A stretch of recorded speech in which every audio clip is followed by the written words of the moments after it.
अस्सलामुअलैकुम। Straight talk में खुश आमदीद। आपके साथ मैं हूँ आयशा बख्श। आलमी सियासत इंतहाई दिलचस्प रुख इख्तियार कर रही है। अमरीकी सदर ट्रंप ने चीनी कंपनियों और मसनूआत पर ज्यादा महसूलात आयद करके चीन को चैलेंज दिया है, जबकि चीन ने जवाबी कार्रवाई के तौर पर नायाब मादनियात पर कंट्रोल नाफिज कर दिया है। नायाब मादनियात आलमी सियासत के नए उसूलों को अब तय करने लगी हैं। ऐसे उसूल जो मुमकिना तौर पर अगली आलमी ताकत के तयन में फैसला कुन किरदार अदा करेंगे। ये नया खेल तेजी से दुनिया के सियासी और माशी नक्शे को तश्कील दे रहा है। चीन ने ऐसी नायाब मादनियात की बरामदात पर पाबंदियां आयद कर दी हैं जिन पर उसे दुनिया भर में करीबन 80 से 90% तक इजारादारी हासिल है। 17 नायाब धातुओं में से 12 पर मुकम्मल बरामदी पाबंदी लगा दी गई है, जिससे दुनिया की करीबन 90% आला टेक्नोलॉजी पर मबनी सनतें मुतासर हो रही हैं। चीन को इन धातुओं की सफाई और रिफाइनिंग पर भी करीबन मुकम्मल इजारादारी हासिल है। इस वक्त दुनिया की सप्लाई चेन बड़ी हद तक इन्हीं नायाब मादनियात पर इन्हिसार कर रही है, जो 17 अनासर पर मुश्तमिल है। मादनियात पर पाबंदी से जदीद टेक्नोलॉजी की सनतें, मसनूई जहानत पर मबनी आलात और चिप साजी की सनत शदीद मुतासर हो रही हैं।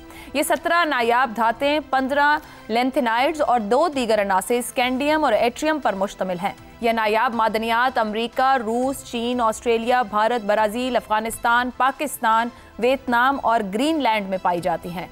तहम असल अहमियत इन धातों की रिफाइनिंग की है। चीन ने इस मैदान में भी मुकम्मल बढ़तरी हासिल कर रखी है। चीन ने जदीद रिफाइनिंग टेक्नोलॉजी के जरिए दुनिया भर की टेक्नोलॉजी और सनतों को अपनी गिरफ्त में ले रखा है। नायाब धातुओं की रिफाइनिंग एक पेचीदा अमल है और चीन ने इस बढ़तरी को अब अमरीकी महसूलात के मुकाबले में बतौर हथियार इस्तेमाल करना शुरू कर दिया है। नायाब मादनियात बरक़ी बैटरीज और मसनूई जहानत में इस्तेमाल होने वाली चिप की तैयारी में लाजिम है और ये चीन को सेमीकंडक्टर्स के मैदान में करीबन मुकम्मल इजारादारी दे चुकी हैं। इसी वजह से आलमी इक़्तिसादी सिफारतकारी तेजी से नए मोड़ ले रही है। चीन की नायाब धातुओं पर पाबंदी के बाद अमेरिका की चीन से सेमीकंडक्टर्स, IT साजो सामान और इलेक्ट्रॉनिक मसनूआत की दरामदात में नुमायां कमी आई है। चीन अब भी laptop, smartphones, computers, monitors, video games और खिलौनों की आलमी सप्लाई में सबसे आगे है। ताहम खुद चीन की सप्लाई चेन भी इन दिनों दबाव का शिकार है और इसकी बड़ी वजह भारी महसूलात हैं। नायाब मादनियात अब इस कदर स्ट्रेटेजिक अहमियत इख्तियार कर चुकी हैं, कोई मुल्क इन्हें नज़रअंदाज नहीं कर सकता। अमरीकी जरीदे फॉरेन पॉलिसी ने हाल ही में पाकिस्तान के मादनी ज़खायर की आलमी अहमियत का एतराफ़ किया है। फॉरेन पॉलिसी के मुताबिक पाकिस्तान के मादनी ज़खायर आला आलमी मयार के हैं, जो 2,30,000 मुरब्बा मील पर मुहित हैं और ये रकबा बरतानिया के रकबे से भी 2 गुना ज्यादा है। पाकिस्तान के चीन और अमेरिका दोनों के साथ ही ताल्लुकात हैं। नायाब मादनियात दरअसल आलमी तिजारत का नया नाम है। अब असल सवाल यह है कि पाकिस्तान इससे कैसे इस्तिफादा हासिल करेगा। इसी मामले पर प्रोग्राम के पहले हिस्से में गुफ्तगू रखेंगे। हमारे साथ हैं शहजाद चौधरी, जैगम खान, रजा रूमी और इफ्तिखार अहमद साहब। प्रोग्राम का सवाल आप सभी के लिए। तेल यानी ब्लैक गोल्ड ने मशरिक़ वस्ता की पूरी सियासी, समाजी, माशी और जोग्राफियाई हरकियात को बदला। अब नायाब मादनियात ग्लोबल पॉलिटिक्स को फिर तश्कील देने लगी। पाकिस्तान के दरवाजे पर भी दस्तक, रियासती अज़्म का भी इजहार, क्या इस्तिफादा भी कर पाएगा? जैगम साहिब, एक माजी था जब तेल ने, पेट्रोलियम मसनूआत ने दुनिया के चक्कर को चलाया और उस हिसाब से ताकतें तय करती रहीं और ताकत भी तय होती रही। अब एक बार फिर तब्दीली ग्लोबल पॉलिटिक्स में नजर आ रही है। ये रेयर अर्थ मिनरल्स जिनका बहुत तज़किरा है आजकल, सुपर पावर्स को भी सामने रखे हुए हैं और मामलात कैसे तय होंगे ये अभी तय होना बाकी है। मगर पाकिस्तान के दरवाजे पर भी दस्तक हो रही है और ये बताया जा रहा है ग्लोबली कि पाकिस्तान भी ये रेयर मिनरल्स रखता है। रियासती अज़्म का इजहार भी हुआ। गुज़िश्ता रोज़ वज़ीर आज़म साहब ने भी कुछ अपनी गुफ्तगू में इस बात का इजहार किया कि जो अभी इन्वेस्टमेंट कर रहे हैं इसके अंदर, वो तो ओशन में एक ड्रॉप की तरह है। क्या हमारी समझ बूझ और हमारी ग्राउंड रियलिटी हमें इस पूरी सूरत हाल से इस्तिफादे तक लेकर जाएगी? बहुत आला सवाल है जो आपने आखिर में पूछा कि हम इसका क्या फ़ायदा उठा सकते हैं, नहीं उठा सकते हैं। देखिए, एक तो पहली बात तो ये है कि जो क्रिटिकल मिनरल्स हैं, नायाब मादनियात हैं, साल हा साल तक चीन की अजारादारी को इस पर कोई चैलेंज नहीं कर सकता। अब अमेरिका अल्टरनेटिव रिसोर्सेज की तलाश में है। पाकिस्तान के लिए बहुत से नए अमकानात पैदा हुए हैं और बहुत से अमकानात का हम फ़ायदा उठा भी रहे हैं। मसलन हमने इसके जियोपॉलिटिकल फ़ायदे उठाए हैं। अमेरिका के साथ हमें कुर्बत मिली है और हम तीनों पार्स के दरमियान जो ताल्लुकात हैं उनको बैलेंस करने की तरफ बढ़े हैं। माशी अमकानात भी पैदा हुए हैं। अगरचे पाकिस्तान में इन मादनियात को मजीद बेहतर करने की, जो सनती तौर पर बेहतर करने की सलाहियत है, वो अभी तक नहीं है। तो इम्कानात तो मौजूद हैं, लेकिन मैं साथ में जो वार्निंग है उस पर थोड़ा सा फोकस करना चाहता हूँ। देखिए, पाकिस्तान का एक अलमिया ये है कि हम 78 साल से सलाहुद्दीन अयूबी की तलाश में हैं एक तो, और दूसरा हम तेल निकलने की तलाश में हैं। आपको वो खेखड़ा ऑयल वेल याद है? जी जी। जिस पर एक मिनिस्टर साहब ने, इमरान खान के एक मिनिस्टर साहब ने कहा था कि 15 दिन के अंदर इतनी नौकरियां आएंगी कि नौकरियां लेने वाले पाकिस्तान में ख़त्म हो जाएंगे और नौकरियां देने वाले गलियों में फिरकर आवाज़ें लगा रहे होंगे, नौकरियां ले लो, नौकरियां ले लो। कुछ इस तरह की उन्होंने बात की थी। देखिए, अगर ये मिनरल्स निकल भी आते हैं, जो इंशाल्लाह निकल आए, इनसे हम फ़ायदा भी उठा लेते हैं, जो हम इंशाल्लाह उठाएं, तो हमें ये सोचना चाहिए कि आज की दुनिया मादनियात की दुनिया नहीं है। जिन क्रिटिकल मिनरल्स की हम बात कर रहे हैं, जिसकी चीन पर मुनाफली है, चीन की मईशत में उसका हिस्सा 0.3% है। आप अंदाजा लगाइए, चीन के मईशत क्रिटिकल मिनरल्स पे नहीं खड़ी, किसी और चीज पर खड़ी है जिसकी मैं बात करूंगा। और दुनिया के बड़े बड़े ऐसे मुल्क हैं जहां बहुतात में है मिनरल्स, वो गरीब हैं और तबाह हाल हैं। कांगो, कोबाल्ट, कापर, उसके अलावा ज़ैम्बिया, गिनी, कितने मुल्क आप गिन सकते हैं। नाइजीरिया में तो तेल की भी बहुतात है, तेल निकालने वाले मुल्क भी हैं, बेशुमार बड़े बड़े तेल रिजर्व वाले मुल्क हैं जो बदहाल हैं, जिन्होंने अपने दूसरे मामला ठीक नहीं किए। आज की आप दुनिया की अमीर तरीन कंपनियों को उठाकर देखिए। एक जमाने में वो बड़ी कंपनियां थी जो माइंस में, मिनरल्स में डील करती थी, जिनके पास तेल होता था, गोल्ड होता था, जिनके पास जवाहरात होते थे। अब कौन है? एप्पल, माइक्रोसॉफ्ट, अमेजॉन, मेटा, ठीक है जी, निविडिया, ये क्या बेचती हैं? तो इसका क्या मतलब है कि आज की दुनिया इल्म की दुनिया है। मिनरल्स कैटलिस्ट हैं जो आपको तरक्की का एक जीना फराहम कर सकते हैं, तरक्की का कैटलिस्ट हो सकते हैं कि आप उनको डेवलप करें और उनसे जो आपको वसाइल हासिल होते हैं उसकी बुनियाद पर आप असल तरक्की की तरफ जाएं, इंसानी तरक्की की तरफ जाएं। आज की दुनिया में जो मुल्क तरक्की करते हैं वो ह्यूमन कैपिटल की बेस पे करते हैं कि उनके इंसान जो है वो कितने क्रिटिकली इंपॉर्टेंट है, क्या वो भी क्रिटिकल मिनरल जैसे कीमती है या नहीं है। उसके लिए आपको स्टेम चाहिए, यानी साइंस, टेक्नोलॉजी, इंजीनियरिंग, मैथमेटिक्स चाहिए। उसके लिए आपको डिजिटल लिटरेसी चाहिए, उसके लिए आपको वोकेशनल ट्रेनिंग चाहिए। ज़ाहिर साहब, गवर्नमेंट ने गुज़िश्ता रोज़ अनाउंस किया एक प्रोजेक्ट सेमीकंडक्टर्स को लेके 2030 तक के लिए। आपने तेल का कुछ ममालिक की बात की, पर कुछ ममालिक ने उसी तेल के जरिए अपने मुल्क में तरक्की भी लाई। यही हमारा सवाल है कि क्या ये चिप, सेमीकंडक्टर्स, ये बहुत से मादनियात, जो निकलने मिनरल्स, इन्हीं के अंदर इस्तेमाल होने, हाई एंड टेक्नोलॉजी के लिए सब कुछ जरूरी है। क्या हम वो रास्ता पकड़ पाएंगे यहां से आगे? ये सवाल हम सब ने पूछना है अपने पॉलिसी मेकर्स से, दुरुस्त हो गया, जिन्होंने अब तक के तमाम रिसोर्सेज को इंसानी तरक्की पर इस्तेमाल नहीं किया, कि क्या इस मौके को वो इस चीज के लिए इस्तेमाल करेंगे कि पाकिस्तान सही माने में तरक्की करे, या सिर्फ अपनी जिम्मेदारियों से बचने के लिए, सिर्फ कुछ सरमाया निकालने के लिए, सिर्फ जान छुड़ाने के लिए उसको वेरी वैलिड पॉइंट कि टाइमली स्टेटमेंट्स होंगे और टाइमली हम थोड़ा बहुत देखेंगे और उसका कोई हमें फर्दर नजर नहीं आएगा। शहजाद साहब, पाकिस्तान में कई मरतबा ऐसे बड़े बड़े माशी मंसूबे, ऐसे ख्वाब दिखाए गए, कुछ जैगम साहब ने भी हवाला दिया कि अवाम भी बहुत पुरुमीद हो जाते हैं। अब मामला नायाब मादनियात का है जो कि दुनिया के लेवल पर ग्लोबल, उसके ऊपर भी स्ट्रेटेजिक हालात को भी बदल रहे हैं, पॉलिटिक्स को भी बदल रहे हैं। क्या हमारा निज़ाम सियासी, रियासती, माशी, समाजी, कानूनी इतनी सख्त रखता है कि वो इतने बड़े मौके को फ़ायदा उठा पाए, ये जज कर पाए कि हमें किस तरीके से यहाँ सब कुछ ठीक करके इससे फ़ायदा उठाना है? ये एक अपॉर्चुनिटी है हमारे लिए। देखिए, चीन का जो कंट्रोल है कीमती धातों पे, वो किस तरीके से है? वो माइनिंग में है, वो रिफाइनमेंट में है, और इनके इस्तेमाल में है, और इनके एक्सपोर्ट में है। यानी ये धातों के तौर पे एक्सपोर्ट भी करते हैं धात, जिस तरीके से अमेरिका को देते थे, जिसकी वजह से सारा ये झगड़ा पड़ा, और साथ ही साथ उसको इस्तेमाल भी करते हैं अपने बहुत सारे, जैसा बैटरीज का इस्तेमाल है, जिस तरीके से माइक्रो प्रोसेसर्स में इस्तेमाल होता है, आपने जिक्र किया। अब एक और चीज का ख्याल करना है कि दुनिया में गिनती के चंद मुल्क हैं जो कि माइक्रो प्रोसेसर बनाते हैं, बहुत कम लोग हैं, जिसमें ताइवान है, जिसके अंदर के अमेरिका खुद है किसी हद तक, नेदरलैंड्स है बहुत बड़ा बनाने वाला, शायद एक दो और होंगे, चीन डेफिनेटली बनाता है, लेकिन उस लेवल के नहीं जिस तरीके से कि नेदरलैंड्स या ये लोग बनाते हैं। ये तमाम के तमाम मुख्तलिफ कंट्रोल रखते हैं ऐसी चीजों के ऊपर, ऐसी कॉम्पिटेंसीज के ऊपर, जिनको मिला के फिर माइक्रो प्रोसेसर बनता है। तो जब माइक्रो प्रोसेसर की एक्सपोर्ट अमेरिका ने, ट्रंप ने बंद की चीन को, कि अगर हम चीन को देते रहे तो इसकी तो इलेक्ट्रिकल जो व्हीकल्स हैं, इलेक्ट्रिकल बैटरीज हैं, जो स्मार्टफोन्स हैं, डिफेंस टेक्नोलॉजीज है, एआई, इसमें हर चीज में आगे निकल जाएगा। क्योंकि माइक्रो प्रोसेसर जो दिमाग है वो तो इसके से बनता है, और हम उसको एक्सपोर्ट कर रहे हैं। जब उन्होंने उसको बंद की एक्सपोर्ट उसकी अमेरिका ने, तो उन्होंने माइक्रो प्रोसेसर को बनाने वाली चीज को ही बंद कर दिया। 90% दुनिया की कीमती धातें इस वक्त चीन के कंट्रोल में है, बाकी जो 70%, और कंट्रोल 90% है उनका। तो वो उन्होंने ये किया कि उन्होंने जो उनको माइन करने वाले हैं, रिफाइन करने वाली वो तमाम मशीनरी की भी एक्सपोर्ट बंद कर।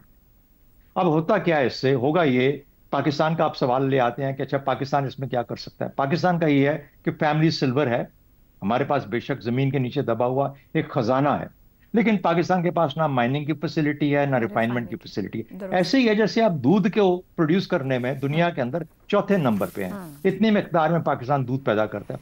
क्या कि ये सारे का सारा दूध या इसमें से बहुत सारा हिस्सा हम एक्सपोर्ट कर दें, वो लोग इस पर दही बनाए, मक्खन बनाए, और फिर हमें ही री एक्सपोर्ट कर दें, यानी वो जो वैल्यू एडिशन चाहिए वो हमारे अंदर काबिलियत ना हो, तो फिर हमारा नुकसान ही नुकसान है कि हम रॉ मटेरियल उनके हाथ में दे देते हैं और हम उनसे कुछ हासिल नहीं कर पाते।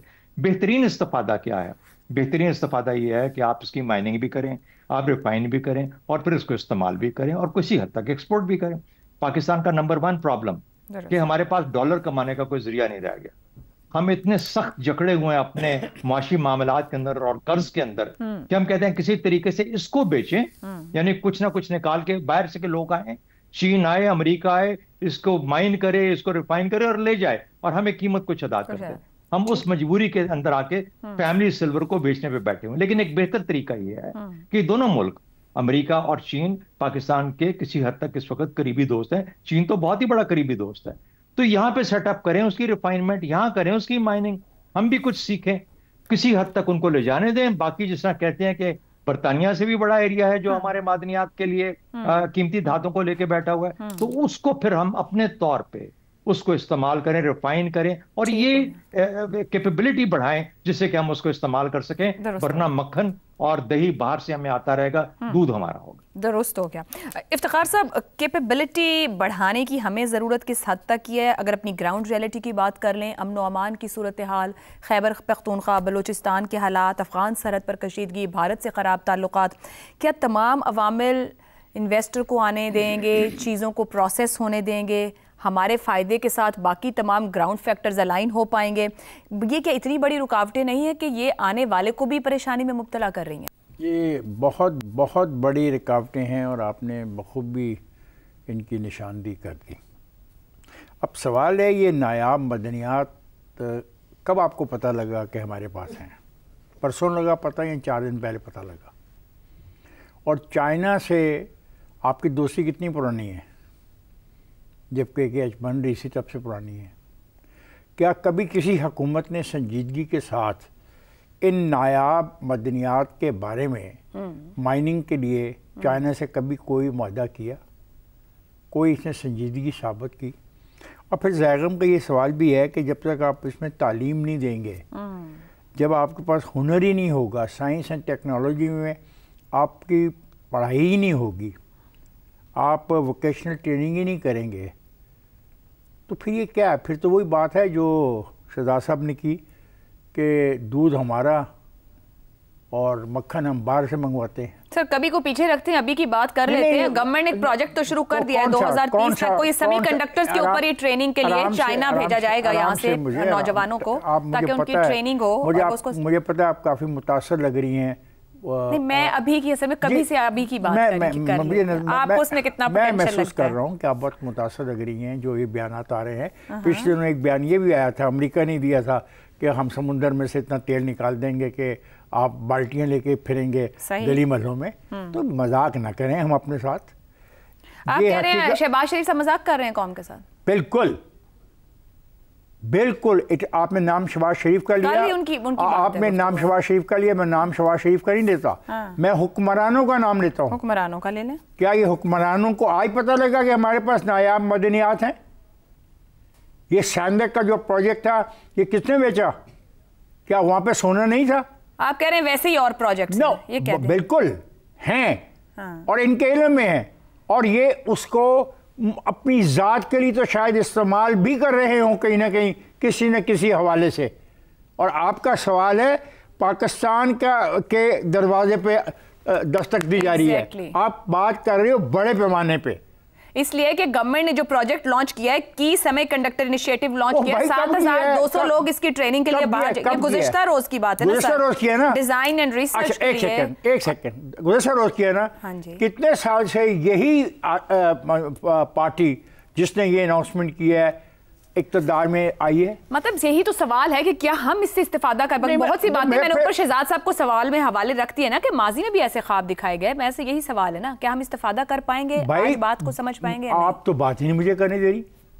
आप तो आज कल गुज़श्ता रोज को बयान जारी हुआ है, आप उस पर तैयार हैं, बस ये बयान दिया, ये माइनिंग शुरू हुई, ये प्रोसेसिंग हुई और वो चले गए और वो डॉलर आ गए और वो डॉलर आने से प्लीज और वो पाकिस्तान की इक़्तिसादियात बदल गई और खुशहाली आ गई। और भाई एक आदमी आपको बता चुका है, उसने 4 मुल्कों का नाम लिया, 5 मुल्कों का, उसने कहा कांगो, उसने कहा गिनी, उसने कहा नाइजीरिया में भी है, उसने कहा ये सारी चीज़ें वहाँ भी हैं, लेकिन मसला तो वही है कि ना वहाँ पे प्रोसेसिंग का कोई प्रोसेस है, ना वहाँ पे तालीम है, ना एजुकेशन है, ना वहाँ पे महारत है, ना उनके हुकूमतों की मनसूबाबंदी है। यही अलमिया हमारे साथ है। दुरुस्त हो गया। और आप बड़ी खुश हैं कि जनाब अलमिया मैंने सुन लिया, पॉइंट टेकन हो गया। रज़ा रूमी साहब, शुक्रिया, पाकिस्तान के मादनी ज़खायर की आलमी तौर पर अहमियत का इतराफ़ किया जा रहा है। फॉरेन पॉलिसी के मुताबिक आला मयार के ज़खायर हैं, जो कि फिर उन्होंने कुछ 2,30,000 मुरब्बा मील भी बताया कि इतने एरिया पर हैं। क्या सियासी अदम इस्तेहकाम की मौजूदा कैफियत जो इस वक्त मुल्क में है, इन बाइस हम इस तरह की किसी भी बात से जो इफ्तिखार साहब भी सवाल खड़ा कर रहे हैं बतौर पाकिस्तान हुकूमत और रियासत, हम इस्तिफादा कर पाएंगे? फिर बहुत बड़ा सवाल है और ये सवाल काबिल गौर भी है और मेरे ख्याल से इसके ऊपर बाकायदा डिबेट भी होनी चाहिए, जैसे आप आगाज कर रही हैं, क्योंकि अक्सर इसका पोटेंशियल का जिक्र तो किया जाता है, लेकिन जिन अमूर की तरफ हमारे बाकी साथी निशानदेही कर रहे हैं उन पर बात कम होती है। देखिए, जहां तक तो पाकिस्तान के पोटेंशियल का सवाल है तो वो तो बेपनाह पोटेंशियल खैबर पख्तूनख्वा में भी, बलूचिस्तान में भी, मकरान कोस्ट में जहां पे बलूचिस्तान और सिंध जो है आपस में उनका बॉर्डर है, वहां भी बहुत सारे ये कहा गया है कि डिपॉजिट्स मौजूद हैं ज़ेरे ज़मीन। अब यही मामला है कि हमारे पास वो टेक्नोलॉजी मैसर नहीं कि हम उनको जो है वो निकालें, वहाँ से एक्सट्रैक्ट करें, उनको प्रोसेस करें, रिफाइन करें, और उसके लिए हमें बैरूनी मदद चाहिए। जब वो अमेरिका पेशकश कर रहा है 1-2 कंपनियों के साथ, तो गालिबन माहिदे भी हुए और यकीनन चीन भी इंटरेस्टेड होगा। चीन का इंटरेस्ट यही है, अफगानिस्तान में भी यही है और किसी हद तक जो है वस्ती एशिया और पाकिस्तान में भी जो मुस्तकबिल है वो रेयर अर्थ मिनरल से जुड़ा हुआ है। अभी ये बात दुरुस्त है कि वो चीन की मईशत के लिए सबसे अहम चीज नहीं है, लेकिन रफ्ता रफ्ता आने वाले सालों और दहाइयों में वो हो जाएगी। अब सवाल ये पैदा होता है कि क्या पाकिस्तान जो है वो, जो हमने रेकोडेक का एक एग्जांपल देखा है, जो कि हम जिसको जानते हैं, जो कि एक सोने की और कॉपर की बहुत बड़े डिपॉजिट है। आपने देखा कि आयशा वहां पर क्या क्या किया गया, अदलिया ने उसके साथ जो जुल्म किया कि एक कॉन्ट्रैक्ट था उसको खत्म करके फाइन लगवा दिया पाकिस्तान के ऊपर, जिसका कि टैक्स पेयर्स को नुकसान हुआ। आज तक किसी ने नहीं पूछा उन जज साहिबान को, उस अदालत को, कि आपने पाकिस्तान के अवाम के साथ ये खिलवाड़ क्यों किया। यही किसी सियासतदान ने किया होता तो इस वक्त उसको जेल में बंद किया होता, लेकिन वो सियासतदान नहीं थे, इसलिए वो बच गए। तो सबसे पहली तो ये बात है कि हमारे यहाँ जो सिस्टम है ब्यूरोक्रेटिक और जुडिशल, उसके लिए हमें बिल्कुल उसको फर्क तरीके से चलाना होगा अगर हमने इस पोटेंशियल से कुछ इस्तेफादा हासिल करना है। आपने चूंकि इस्तेफादे की बात की है, दूसरा अहम बड़ा इशू जो कि एक्चुअली में तो सबसे बड़ा अहम है, वो सिक्योरिटी है। बलूचिस्तान में आप सब जानते हैं क्या हो रहा है, पूरा पाकिस्तान जानता है जिस तरीके से वहां पर एक इंसर्जेंसी और वायलेंस और रियासत के खिलाफ बाकायदा मुस्तकिल अटैक्स जारी हैं। खैबर पख्तूनख्वा में भी, जो कि इस वक्त दहशत गर्दी का गढ़ बना हुआ है, अब आप वहां पर कौन सी जाके माइनिंग कर कर ऐसे हालात मौजूद हैं कि एक तरफ टीटीपी के हमले हो रहे हैं मुल्क के ऊपर, मुल्क की फौज के ऊपर, और वहां पर हम किस तरीके से इससे इस्तेफादा हासिल करेंगे। मैं इस्तेफादा का जो लफ्ज है आपका, मैं उस पर फोकस कर रहा हूं। और तीसरी चीज जो है वो अहम मैन पावर की बात की, स्किल्ड लेबर की बात की, वो इंजीनियर्स, वो ट्रेंड लोग जो इस शोबे में महारत रखते हैं, क्या उनको भी इंपोर्ट किया जाएगा चीन से, अमेरिका से? अगर आप वो करेंगे तो बस फिर तो अल्लाह ही हाफिज है। तो ये है तीसरी चीज। और चौथी फाइनल चीज जिसे कहा जाता है ट्रांसपेरेंसी या शफाफियत। दुनिया में जहां जहां नेचुरल रिसोर्सेज, कुदरती वसाइल की बहुतात है, उन ममालिक में शफाफियत का मसला दरपेश है। इसीलिए एक इंटरनेशनल जो है नेटवर्क भी बना हुआ है, extractive industries transparency initiative, Pakistan उसका मेंबर भी है। और अगर आप देख लें जो एग्जांपल्स दिए गए कॉन्गो का, नाइजीरिया का, अंगोला का, दीगर अफ्रीकी जो कि बहुत अमीर ममालिक हैं मिनरल्स और ऑयल और डिपॉजिट्स के हवाले से, लेकिन वहां पर इन्हीं की वजह से, इन्हीं मिनरल्स की वजह से मारा मारी और फसाद जारी है। बिल्कुल दुरुस्त हो गया। और यहाँ पाकिस्तान में भी हम उसकी एक झलक देख रहे हैं कि वो चाहे बलोचिस्तान वाले हों या खैबर पख्तूनख्वा वाले हों, वो कहते हैं जी हमारे मिनरल्स हैं और हमारा इसके ऊपर हक है। तो ये जो फेडरल प्रोविंशियल जो शेयरिंग अरेंजमेंट्स हैं, वो उस वक्त तक ठीक नहीं होगी जब तक हम इसमें ट्रांसपेरेंसी नहीं लाएंगे। वैलिड पॉइंट बिल्कुल दुरुस्त। ब्रेक पे जाना है, लेकिन अगर गुफ्तगू कंक्लूड करें तो बात यह है कि रिकोडेक्स से लेके सीपेक तक देखें, बाहर से इन्वेस्टमेंट्स भी आई, पाकिस्तान में पोटेंशियल भी, और पाकिस्तान बहुत से खजाने भी रखता है। रियासत और हुकूमत ने अज़्म का इजहार तो कर दिया है, तय ये करना है कि इस्तिफादा कैसे किया जाना है। उसके लिए वो ग्राउंड बनाने की जरूरत होगी, जिसके ऊपर अभी से काम शुरू हो तो फिर ही इस्तिफादा हो पाएगा। एक ब्रेक, और ब्रेक के बाद गुफ्तगू रहेगी पाकिस्तान में ऑनलाइन फ्रॉड, इसका हजम कितना बड़ा है, आप हैरान रह जाएंगे। प्रोग्राम में एक बार फिर खुशामदीद। दुनिया तेजी से डिजिटल मईशत की जानिब बढ़ रही है, जहां ऑनलाइन लेन देन, डिजिटल बैंकिंग और ई कॉमर्स ने सहूलतों के नए दरवाजे खोल दिए हैं, लेकिन इन्हीं दरवाजों से खतरों के कई रास्ते भी पैदा हो चुके हैं। जदीद टेक्नोलॉजी ने जहां जिंदगी आसान बनाई, वहीं मालियाती फ्रॉड और डिजिटल स्कैम्स ने अवाम की मेहनत की कमाई को गैर महफूज बना दिया है। आलमी सतह पर गुज़िश्ता साल 442 अरब डॉलर का नुकसान रिपोर्ट हुआ, जिसने मालियाती निज़ाम की बुनियादें हिलाकर रख दी हैं। बदकिस्मती से पाकिस्तान भी इस डिजिटल लूट मार की जद में है। ग्लोबल स्टेट ऑफ स्कैम्स की हालिया रिपोर्ट के मुताबिक ऑनलाइन स्कैम्स और फ्रॉड्स की वजह से पाकिस्तानी सार्फिन को सालाना 9.3 अरब डॉलर का नुकसान हो रहा है, जो मुल्क की मजमूई कौमी पैदावार का 2.5% है। ये नुकसान IMF के 7 अरब डॉलर के कर्ज प्रोग्राम से भी 33% ज्यादा है। इस रिपोर्ट के मुताबिक पाकिस्तान उन तरक्की पजीर ममालिक में शामिल है जहां मालियाती फ्रॉड मईशत के लिए एक संगीन खतरा बन चुके हैं। पाकिस्तान एशिया के उन ममालिक में शामिल है जो डिजिटल स्कैमर्स के लिए आसान हदफ बन चुके हैं। जाली सरमायाकारी स्कीमें, ऑनलाइन शॉपिंग के फ्रॉड, इनामी पैगामात और बैंक नुमाइंदों के नाम पर जाली कॉल्स के जरिए आम शहरियों को निशाना बनाया जा रहा है।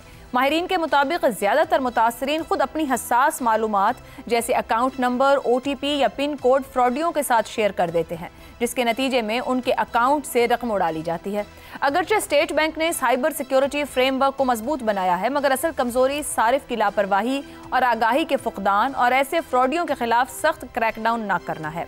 ये सूरत हाल एक बड़ा सवाल खड़ा करती है, जहां एक तरफ हुकूमत डिजिटल पाकिस्तान विजन को हकीकत बनाने के लिए अरबों रुपयों के मंसूबों पर काम कर रही है, तो दूसरी तरफ सारिफीन के तहफ़्फ़ुज़ और आगाही को मौसर और तरजीही बुनियादों पर क्यों यकीनी नहीं बनाया जा रहा। डिजिटल तरक्की सिर्फ टेक्नोलॉजी से नहीं बल्कि शहरी एहतियात, तालीम और एतमाद से मुमकिन है, क्योंकि महफूज सारिफ ही मजबूत डिजिटल पाकिस्तान की बुनियाद रख सकता है। इसी पर गुफ्तगू रहेगी। सवाल इस तरह से, ऑनलाइन फ्रॉड, सालाना 9 अरब डॉलर का नुकसान, GDP के 2.5% के बराबर कर्ज प्रोग्राम से 33% ज्यादा, सार्फिन को फ्रॉड से बचाए बगैर क्या हुकूमत का डिजिटल पाकिस्तान विजन पूरा हो पाएगा? ज़ैगम साहब, देखिए, कोई हैरत की बात नहीं है जो आपने इंफॉर्मेशन दी है। पाकिस्तान कई दहाइयों से फ्रॉडिस्तान बना हुआ है। हर दूसरा आदमी, आप अपने इर्द गिर्द देखिए, हर दूसरे आदमी से कोई ना कोई बड़ा फ्रॉड हो चुका है। वो जायदाद का फ्रॉड होगा, वो कारोबार का फ्रॉड होगा, कोई उधार लेकर खा गया होगा, किसी बेचारे की पूरी रिटायरमेंट की जो इनकम होगी वो खा ली गई होगी, किसी की पूरी जायदाद हथिया ली गई होगी। और अब आ गई है डिजिटल दुनिया, और डिजिटल दुनिया में आ गए हैं नए तरीक़े वारदात। और जो लोकल फ्रॉडिये थे वो मिल गए हैं ग्लोबल स्कैम इंडस्ट्री से। बैनुल अक़वामी उनके पास हथियार आ गए हैं। और ये सब कुछ इस वजह से हो रहा है कि खुली छुट्टी है पाकिस्तान में, पुराने स्टाइल के फ्रॉडियों को और नए स्टाइल के फ्रॉडियों को भी। और बहुत से पुराने स्टाइल के फ्रॉडिये वो अब नए स्टाइल के फ्रॉडिये बन चुके हैं। और सीरियल फ्रॉडिये आपको मिलते हैं, 20-20, 30-30 उनके खिलाफ पर्चे होते हैं और वो खुले फिर रहे होते हैं और नए फ्रॉड कर रहे होते हैं। जो नुकसान आपने बताया ये सिर्फ 2.5% GDP का नुकसान नहीं है, ये सिर्फ $9 बिलियन का नुकसान नहीं है, इससे ज्यादा बड़ा नुकसान हो रहा है। और ज्यादा बड़ा नुकसान क्या हो रहा है कि मईशत भी, सारी दुनिया में मईशतें भी एतमाद पर चलती हैं, माशरे भी एतमाद पर चलते हैं। अगर एतमाद की बुनियाद जब हिल जाए ना रहे तो फिर मईशत भी आगे नहीं चलती, माशरत भी आगे नहीं चलती, लोगों का किसी पर एतबार नहीं होता, लोगों का किसी कंपनी पर एतबार नहीं होता, दूसरे शहरियों पर एतबार नहीं होता, हुकूमत पर एतबार नहीं होता, बैंकों पर एतबार नहीं होता, तो फिर मईशत उसमें कैसे चलेगी? जब आपको रेगुलेशन आपकी मजबूत नहीं है, जब आपके इदारे ठीक तरह से काम नहीं कर रहे, तो फिर कोई कारोबार कैसे फैलाएगा? और डिजिटल लिटरेसी का आपने बताया, देखिए मेरे इतने बहुत से दोस्त, इतने पढ़े लिखे लोग जो मुझसे ज्यादा तालीम याफ्ता है, बेहतर तालीम याफ्ता है, मेरा हर तीसरा दोस्त जो है वो एक दफा सोशल मीडिया अकाउंट वो गंवा चुका है और दोस्त उसके जो है उस फ्रॉड में कुछ ना कुछ पैसे दे चुके हैं। अक्सर दोस्तों को यह पता नहीं होता कि 2 फैक्टर ऑथेंटिकेशन क्या है, बिल्कुल किस तरह अपने सोशल मीडिया को सेव करना है। तो सोशल मीडिया लिटरेसी का भी उसमें बात है, ठीक है। और पूरी इस नई इकानमी के साथ और पुरानी इकानमी के हवाले तक भी जो पूरी हुकूमत की जिम्मेदारियां हैं वो भी पूरी करने की जरूरत है। ठीक हो गया ज़ैगम साहब। रज़ा रूमी साहब, ये जो भी आखिरी हवाला दिया ज़ैगम साहब ने, MKM की रुकने कौमी असेंबली है डॉक्टर निकत शकील, यही रिपोर्ट हो रहा था आज के पार्लिमानी सेक्रेटरी हैं बराए वजारत साइंस और टेक्नोलॉजी, और उनको भी इसी तरह एक मैसेज आया, उन्होंने उसको रिस्पॉन्ड किया, कुछ कोड भेजा और 15 लाख रुपए ना सिर्फ उनसे चले गए बल्कि उनके आसपास और जानने वालों को भी मैसेजेस करके ये पैसे चले गए। जब पॉलिसी साज महफूज नहीं है तो फिर अवाम को कैसे डिजिटली लिटरेट कर रहे होंगे? किस तरीके से फिर डिजिटल पाकिस्तान का विजन देख रही गवर्नमेंट? देखिए, अभी बहुत सारी जो बातें मैं कहना चाहता था वो ज़ैगम साहब ने कह दी हैं, क्योंकि ये एक कल्चर का भी है, लेकिन अगर आप उसके ऊपर देखें तो 2 अहम नुकात जो हैं वो उभरते हैं। सबसे पहले तो जो हमारे यहाँ रूल ऑफ लॉ की ना होना, यानी कि हमारे यहाँ कवानीन बने तो हुए हैं लेकिन उनका इतलाक, उनकी इम्प्लीमेंटेशन होती ही नहीं। और डिजिटल वर्ल्ड तो बिल्कुल एक नई चीज है पाकिस्तान की जो रियासत के लिए, और उसका जो पूरा अभी तक इंफ्रास्ट्रक्चर और आर्किटेक्चर है वो कमजोर है। और यही वजह है कि बैंक फ्रॉड भी चल रहे हैं, दीगर तरीके से ये जो पैसे, ये लोन्स देने की स्कीम्स है। मैं कई लोगों को जानता हूं जो ऐसे खानदान है कि उनके साथ बहुत जुल्म हुआ है कि उन्होंने वो ऑनलाइन जाकर स्कीम ली, उसके बाद वो फंस गए और उनके ऊपर पता नहीं क्या इंटरेस्ट चार्ज कर करके तो उनका काफी जो है वो नुकसान हुआ। और यही बात है कि अभी ये जिक्र भी हुआ कि 2 से 4% जो है GDP पाकिस्तान का वो जाता है। लेकिन मैं साथ साथ ये भी ऐड कर दूं आयशा कि ये सिर्फ पाकिस्तान का मसला नहीं है, साइबर फ्रॉड एक आलमी मसला है। मैं अभी जहां मौजूद हूं अमेरिका में, खुद मेरे साथ एक पिछले साल एक फ्रॉड हो चुका है। मेरा क्रेडिट कार्ड जो है उसका गलत इस्तेमाल किया गया था, किसी दुकान पर यूज किया और शायद उन्होंने उसको मुझसे भी जो है कुछ पैसे हथिया लिए और मुझे वो अभी तक वापस भी नहीं मिले। लड़ रहा हूं मैं बैंक के साथ। तो ये एक मामला ऐसा है कि इसके ऊपर दुनिया भर जो है वो तशवीश का इजहार कर चुकी है, लेकिन बाकी ममालिक कुछ कर रहे हैं। जो हमारे यहाँ साइबर क्राइम और साइबर फ्रॉड का जो पूरा नक्शा है मौजूद, वो उनकी तवज्जो कहीं और है, उनकी तवज्जो है। और इसका एक हवाला दिया भी मैंने, और ये भी बता दें 2024 में 23 की निस्बत 18% इसमें इजाफा हुआ है। 13,722 शिकायत करवाई गई हैं, सिर्फ 1,212 लोग गिरफ्तार हुए और जो फैसले हुए वो 17 केसेस के हैं। तो ये क्या फ्यूचर की तरफ जाने का रास्ता है इस ब्रेक के बाद? प्रोग्राम के आखिरी हिस्से में एक बार फिर खुशामदीद। शहजाद साहब, ऊपर मजबूत रेगुलेशंस और डिजिटल लिटरेसी की बात हुई। मैंने हवाला भी दिया कि 18% इजाफा हुआ है ये इन साइबर अटैक्स में या इस तरह के केसेस जो रिपोर्ट हुए हैं। क्या कानून की गिरफ्त ना होना बड़ी वजह है क्राइम्स बढ़ने का? हम ऑलरेडी दूसरे क्राइम्स की बात करते हैं, मगर क्या वही ट्रांसलेट हो रहे हैं डिजिटली या ये उससे भी आगे का मामला बन रहा है? नहीं आयशा, देखें डिजिटल वर्ल्ड के अंदर क्या है, इंस्टेंट कम्युनिकेशन हो गई, फौरन कम्युनिकेट करना शुरू कर दिया दुनिया ने आपस में एक दूसरे के साथ। उससे इंफॉर्मेशन की तरसील तो बहुत बेहतर हो गई, बल्कि एक्सेलरेट कर गई। और उससे क्या हुआ, एक तरफ देखा जाए तो अरब स्प्रिंग आ गया, दूसरी तरफ देखा जाए तो जेन जी की रेवोल्यूशन आ गई नेपाल के अंदर। अब जेन जी वालों से पूछा जाए तो वो कहेंगे बड़ा कमाल हुआ इस इंस्टेंट कम्युनिकेशन में, लेकिन और तरीके से देखा जाए तो अरब स्प्रिंग के अंदर कितना ज्यादा नुकसान हुआ। तो ये मकसद ये है कि इसके दोनों दो धारी तलवार है, दोनों तरफ चलेगी। इंस्टेंट कम्युनिकेशन ने इंस्टेंट फाइनेंस को भी जन्म दिया है और इंस्टेंट क्राइम को भी जन्म दिया है। इंस्टेंट फाइनेंस गुड फाइनेंस भी होता है, जिसकी वजह से आपको पता है कि पिछले 30 साल की तरक्की पिछले 300 साल से ज्यादा, और उसकी वजह सिर्फ और सिर्फ इंस्टेंट फाइनेंस की वजह है।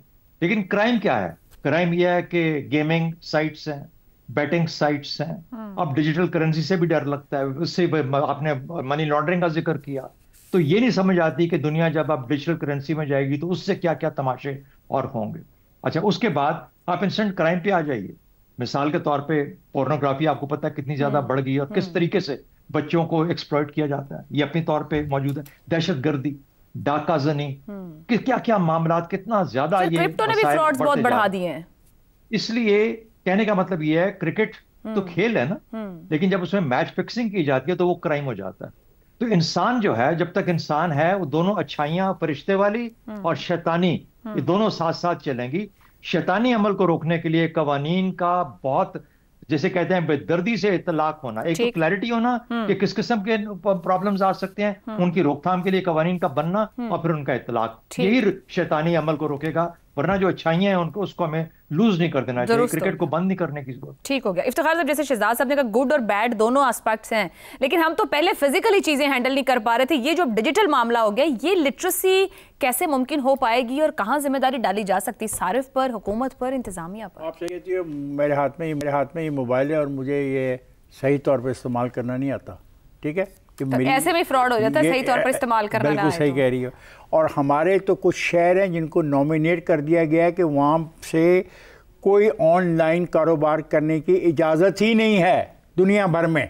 मैं नाम लेना चाहता एक फ़र्म का, उस फर्म ने हमारे पाकिस्तान के कुछ शहरों को बैन कर दिया है कि यहाँ से अगर कोई चीज़ जनरेट हो ऑनलाइन के लिए, कोई कारोबारी बात हो, तो उसको ना चीज़ फराम करनी है ना उनकी वसूल करनी है।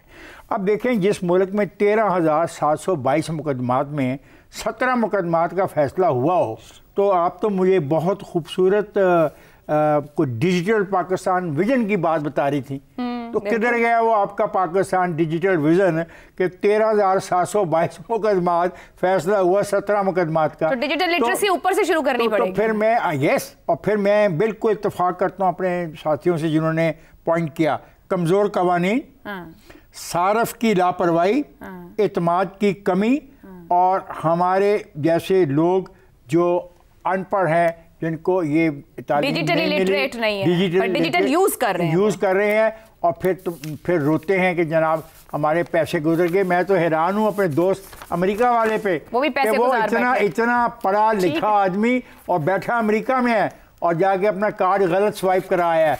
मिल जाएंगे पैसे, लड़ता रहे वहाँ पे मुकदमा, वहाँ पे बेहतर चांसेस हैं तेरे पैसे। दुरुस्त हो गया जी। आज के प्रोग्राम की इजाजत दीजिए, अल्लाह हाफ़िज़।